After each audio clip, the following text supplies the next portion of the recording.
You're listening to Good Morning Scotland with Laura Maxwell and Gary Robertson. 24 minutes to 8.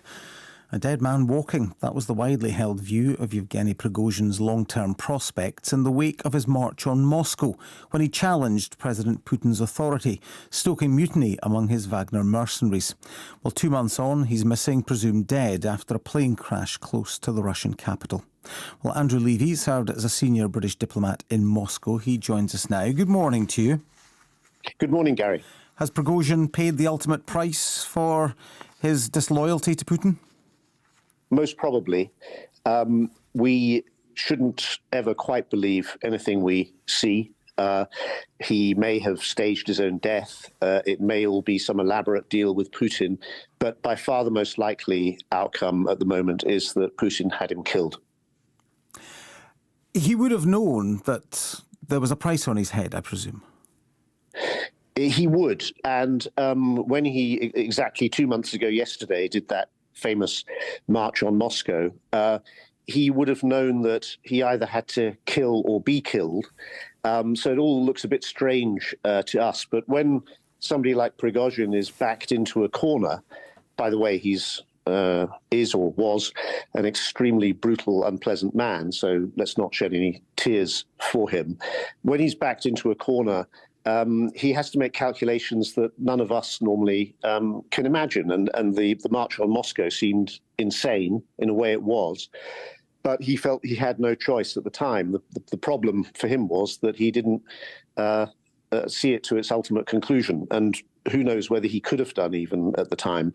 So in the meantime, he's been, as you say, probably a dead man walking. And it looks like Putin's taken his revenge. Because, of course, Vladimir Putin has form on this front. You were posted to Moscow at the time of the Alexander Litvinenko murder in 2006. But, of course, we've seen many of Putin's critics and enemies meet their end.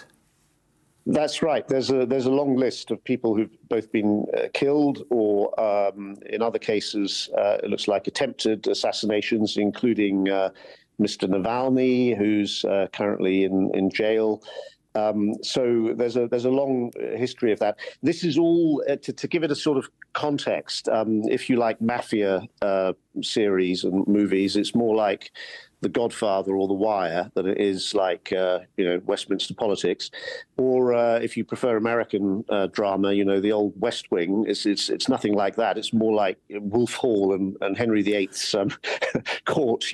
It's that kind of brutal kill or be killed situation. Because the whole story around Prigozhin is interesting in itself. I mean, he was a cook. He made food for Vladimir Putin and suddenly became, or eventually became, this leader of a mercenary group that at one point was quite pivotal for Putin. Yes, I mean, going back further, Prigozhin, 62 years old, so that sort of gives you a broad context. And in the I think it was 1981, he was jailed for sort of gang-type crime. I think he spent 12 years in jail. He then set up a food business. This was still in Soviet, just the end of the Soviet Union time, actually, just as the Soviet Union was ending, in St. Petersburg, which is also where Putin comes from. And he managed to be very well connected politically, started catering for the Russian army. And then in 2014, he became the organizer of these, if you remember, these so-called little green men, these sort of deniable soldiers who were sent into Crimea when Crimea was then invaded and fake referendums were held and all that kind of thing.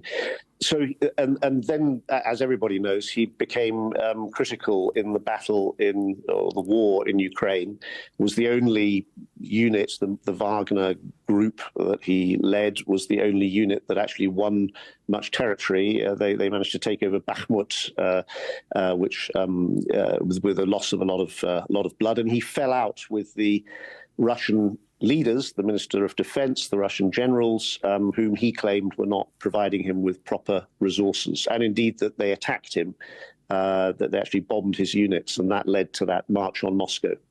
Where does all of this leave Putin? Is the Wagner group any sort of threat to him? Can he continue to utilise that group in Ukraine, as you've just talked about? He can put other people in charge. The whole thing has been a lot of smoke and mirrors anyway. One of the people on the passenger list, Dmitry Utkin, supposedly on the passenger list. I mean, we should always be cautious, as I said at the beginning. Dmitry Utkin was considered to be a co-founder of Wagner, but he was probably just a front to make it look like a civilian, or at least a not Ministry of Defense organization. So there's a lot of smoke and mirrors, but Putin can put other people in charge. The question is whether the existing Wagner forces are going to go along with that.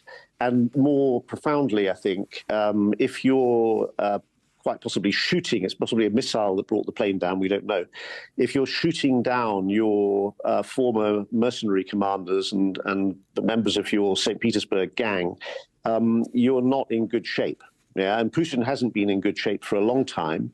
The apparent stability of his regime has always hidden a deep instability.